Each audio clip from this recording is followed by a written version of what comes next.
Opnieuw de Expo Salute en opnieuw een heel groot succes. Wij zijn hier vandaag met een heel mooi team van ons ziekenhuis. En we laten de bevolking, mensen die interesse hebben, laten we zien wat er gebeurt in je lichaam als het niet helemaal zo gaat als het zou moeten gaan. Dus we staan hier met onze diëtisten om uit te leggen wat zout doet in je lichaam en hoe slecht het kan zijn. Nós temos rende over de uso de sal na alimentação e Kiko nanta hasi kunanta usa demasiado sal e também nós estamos mostrando Kiko turna por hasi para barra não consumo de sal na alimentação. Porque hecho tá que nós estamos usando demasiado muito mais sal de lo qual está recomendado de uso para dia.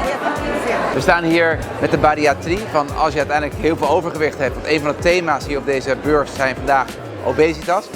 We nos aqui die hospital e polybariatrie, amita Dr. Smith, paleg uit tocante operação bariátrico que nós está aqui na Aruba. É uma operação contra sobrepeso severo que nós está oferecendo aqui na Aruba.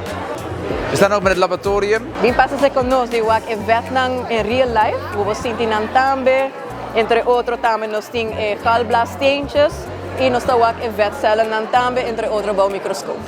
Ja, en daar staan onze fysiotherapeuten die eigenlijk met je doornemen van hey, wat doet beweging met je, wat is het vetpercentage in je BMI en wat kan je er zelf aan doen om gezonder te worden.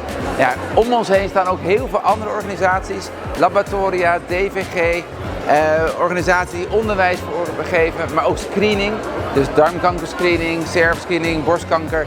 Ja, en ik hoop dat heel veel mensen hier heel veel informatie halen. Maar uiteindelijk is gezondheidszorg eigenlijk als het al te laat is. Je moet zelf zorgen om gezond te blijven. Dus zorg voor jezelf, zorg voor je lichaam, zorg voor je brein en blijf gezond. En als het dan echt niet zo is, staan wij voor je klaar. No sempre! No sempre!